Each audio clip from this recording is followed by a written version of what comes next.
Y cada semana también es una nueva oportunidad.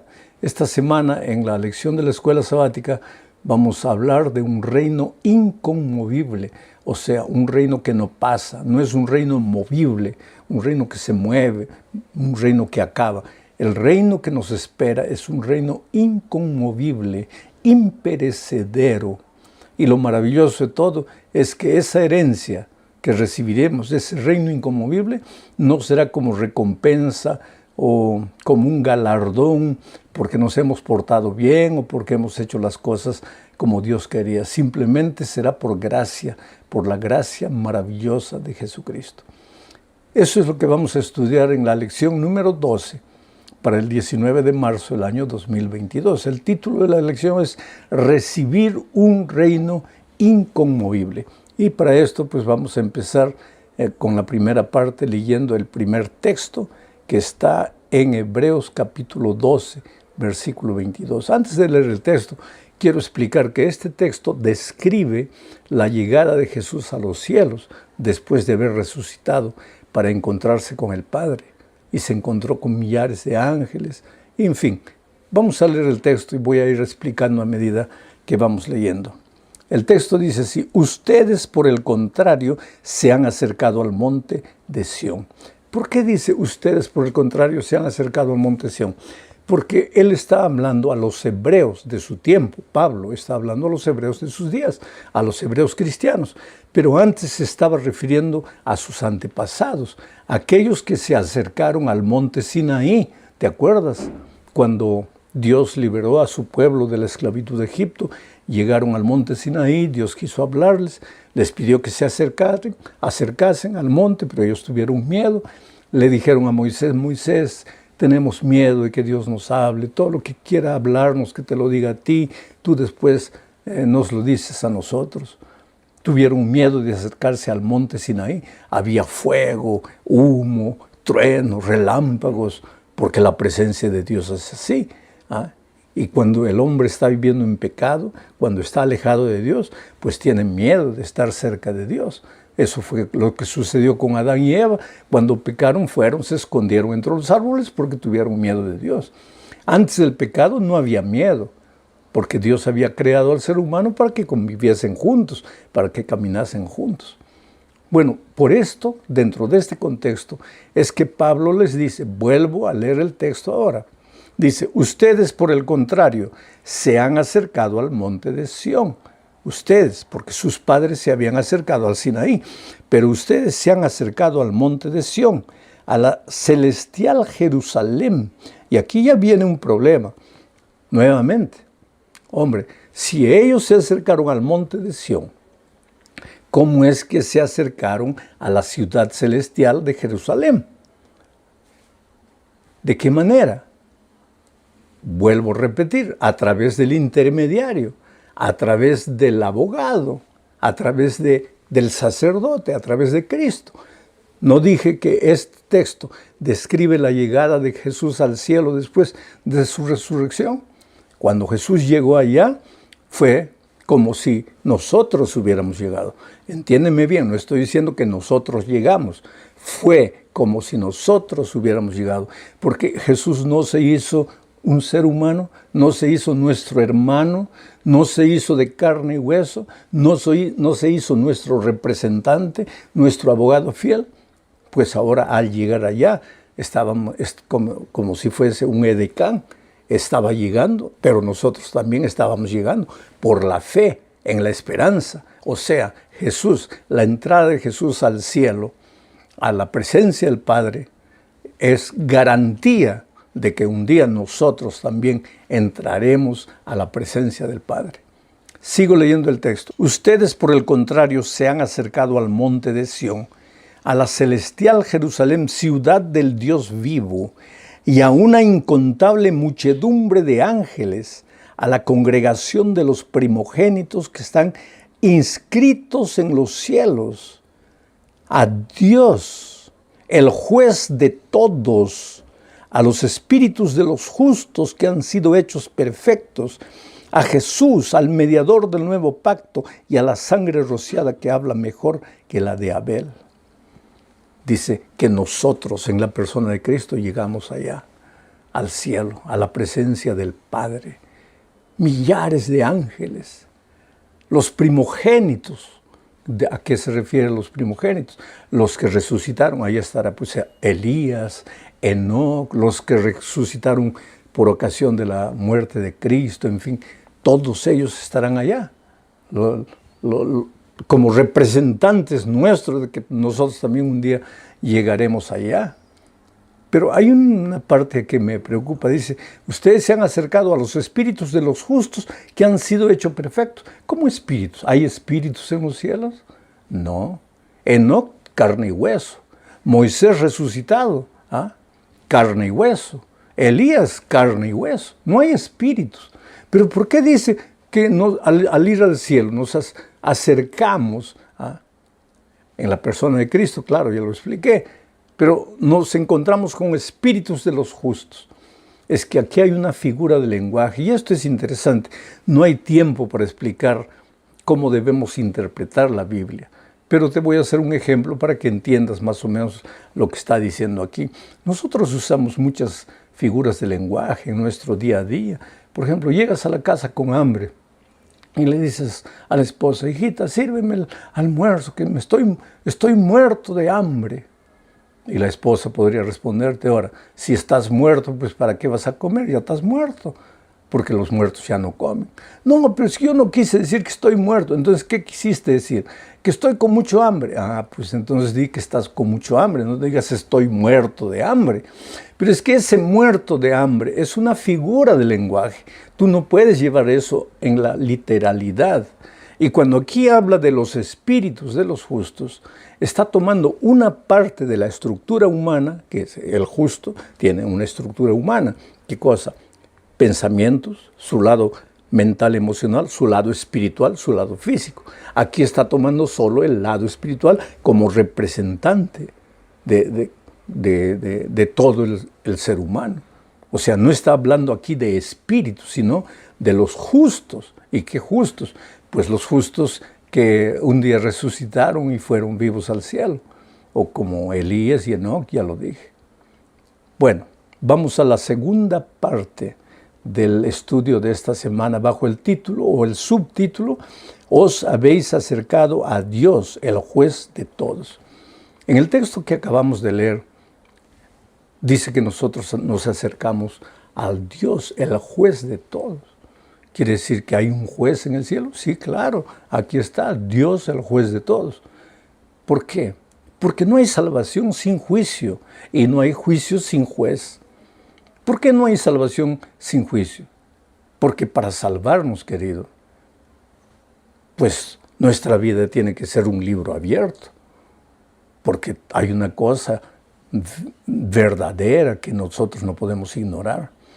Todo lo que hacemos es anotado en los libros de la vida. Todo lo que hacemos, todas nuestras decisiones, o buenas o malas, son registradas en los libros de los registros celestiales. Y un día tendremos que ser juzgados. Ahora, ¿qué es lo que va a determinar nuestra salvación? Porque hay mucha gente que piensa que la salvación es más o menos así, como una balanza con dos platillos, ¿no? En un platillo, las acciones buenas, en el otro, las acciones malas. Y que nuestra salvación va a depender de cuál pesa más. Si hay más acciones buenas, estamos salvos. Si hay más acciones malas, estamos perdidos. No, no es así. No funciona así. Pero hay un juicio, sí. Y todo lo que hacemos en esta vida está registrado en los cielos, sí. Y no hay salvación sin juicio, no hay. Y no hay juicio sin juez, no hay. Por eso está aquí Dios siendo presentado como el juez de todos. Ahora, lo que determina nuestra salvación es nuestra fe en Cristo. Porque te acuerdas de aquel incidente del Antiguo Testamento en que el diablo estaba acusando al sacerdote Zacarías, diciendo, mira que este hombre ha pecado, que merece morir. Pero entonces se presenta el Señor, dice, sí, ha pecado. Y lo cubre con el manto blanco de su justicia. Igualito el diablo allá en el cielo te va a apuntar a ti, Cuando comience el juicio te va a apuntar y va a decir, pero ese miserable merece morir porque es un pecador, porque cuántas veces inclusive oía tu voz, pero fue atrás de sus pecados. ¿Por qué lo vas a salvar? Pero entonces el Señor Jesucristo, que es nuestro sacerdote, nuestro intermediario, nuestro abogado, pues se va a presentar delante del Padre y va a decir, sí, es verdad. Es un pecador, es un miserable, ha hecho cosas malas, ha andado por malos caminos, pero se arrepintió, aceptó mi muerte. Entonces, la muerte que yo morí en la tierra, se la voy a dar a Él para que pague sus pecados. Él está libre ahora. ¿Por qué? Porque mi vida, mi justicia es de Él, porque Él la aceptó. Bueno, todo esto que estoy diciendo, Daniel, en el capítulo 7 de su libro, versículos 9 y 10, también describe. Voy a leer el texto de Daniel, dice así: mientras yo miraba se colocaron varios tronos y un anciano entrado en años se sentó. ¿Quién es este anciano? Pues es el juez, Dios el juez. Su vestido era blanco como la nieve y su cabello era semejante a lana limpia. Su trono era una llama de fuego y las ruedas del trono eran un fuego ardiente. De su presencia manaba un río de fuego y a su servicio estaba una multitud. Igualita la descripción de Pablo escribiendo a los hebreos, ¿no? Imposible de ser contada. El juez se sentó y los libros fueron abiertos. Interesante, los libros fueron abiertos. Hay libros de registros donde todo lo que hacemos está siendo registrado. Ahora, querido, no tengas miedo del juicio, absolutamente. Porque cuando se comienza un juicio, quien tiene que tener miedo no es la víctima, sino el victimario, el delincuente que no se arrepiente de sus pecados. Pero aunque nosotros hemos pecado, tenemos un abogado fiel a Jesucristo. Hay que confiar en Él. Ahora, es triste cuando decimos, yo confío en Él como mi abogado, pero sigues viviendo una vida completamente equivocada. No, pues hijito, tienes que entender, no hay comunión entre la justicia y la injusticia. No puede haber comunión entre la luz y las tinieblas. Seguir en el pecado, en el amasal del pecado, y decir que porque Jesús es tu juez te vas a salvar.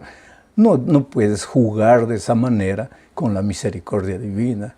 Él te ama, Él desea salvarte, Él quiere salvarte, pero no para que te sigas revolcando en el pecado. Él quiere salvarte para que aprendas a vivir la vida de un príncipe, porque tú eres un príncipe, eres una princesa. Tu cuerpo es santo en el sentido que fue separado para la gloria de Dios. Tú no puedes usar tu cuerpo de una manera equivocada. No puedes echar la perla a los puercos. Tú tienes que recordarte eso, que tú eres un príncipe, una princesa de Dios. Entonces aprende a vivir como un príncipe. Vamos a la tercera parte de este estudio. El tiempo se nos está yendo.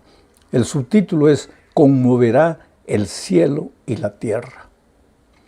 Leamos Hebreos capítulo 12, versículos 25 y 26. Dice así: tengan cuidado de no desechar al que habla.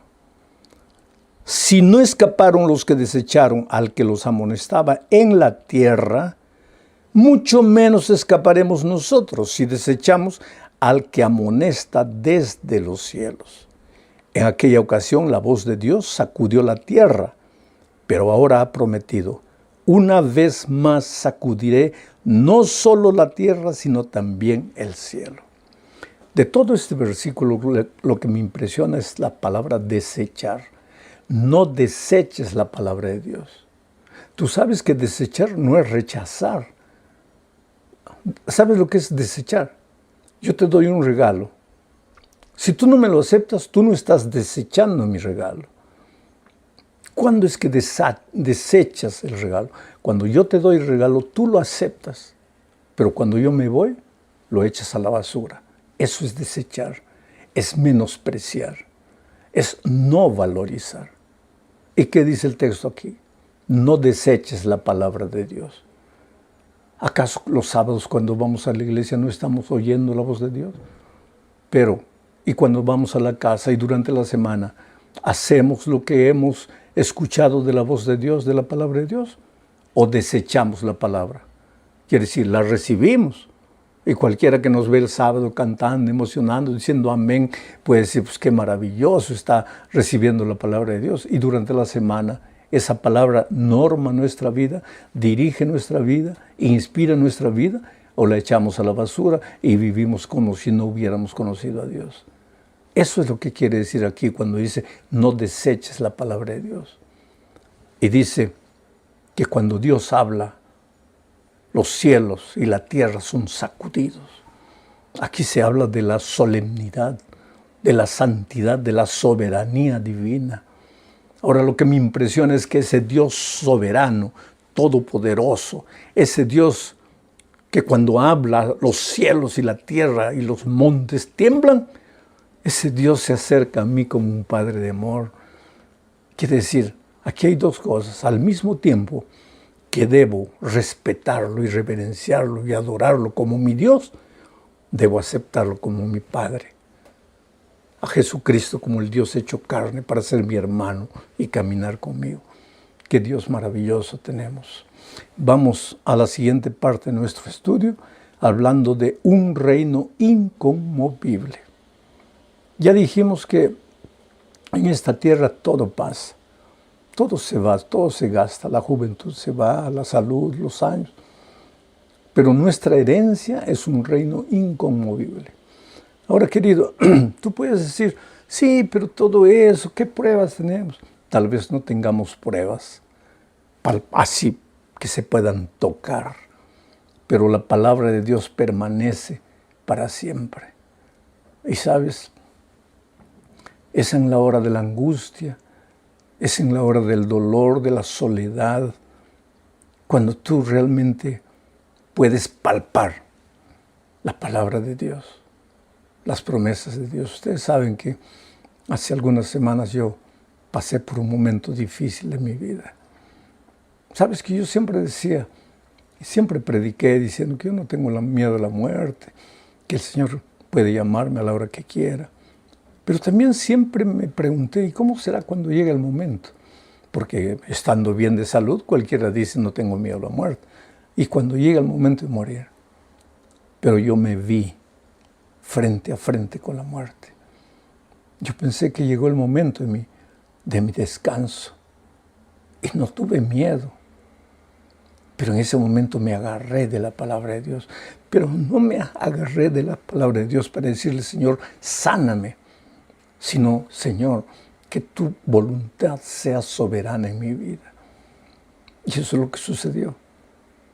Cuando me desperté, no sé si dormí un día, estaba completamente sedado, pero me di cuenta que estaba vivo. No había descansado, estaba vivo. Por eso yo te digo, es en ese momento que tú puedes palpar la palabra de Dios, la promesa de Dios. No tengas miedo de lo que venga. Estás pasando por un momento difícil en tu vida. No te desesperes. Quiero leerte Hebreos 12, 27.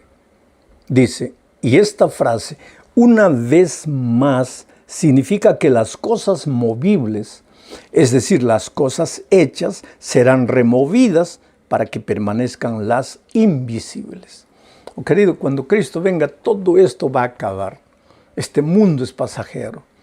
Por eso, el Señor Jesucristo dice que no debemos acumular cosas en este mundo pasajero. Debemos construir nuestra esperanza en el reino inconmovible que recibiremos por gracia cuando Cristo venga. Llegamos al fin de este estudio hablando de la gratitud. ¿Cómo agradecer a Dios por su amor? Estábamos perdidos. Y cuando estábamos perdidos, Dios podría habernos dicho, bueno, yo los crié con libertad, ustedes escogieron el mal camino, el camino de la muerte. Pues hijos, ¿qué puedo hacer? Ustedes usaron mal su libertad. Y entonces Jesús podría haberse dedicado a cuidar de sus otros mundos, de hijos que fueron tentados y nunca cayeron en el pecado. Pero no, Él dejó todo allá en el cielo, vino a esta tierra a morir por ti, por mí. ¿Por qué? Porque tú eres precioso para Dios. El otro día alguien me dijo, llorando, pastor, no me diga eso. Dígame que yo no valgo. Dígame que yo soy un miserable pecador. Pero no me diga que soy precioso. Yo no puedo ser precioso para nadie. Yo sé, querido, en este mundo, tal vez tus actos, tus hechos, tu conducta, tu pasado o tu presente te lleven a mirarte en el espejo de la vida y tú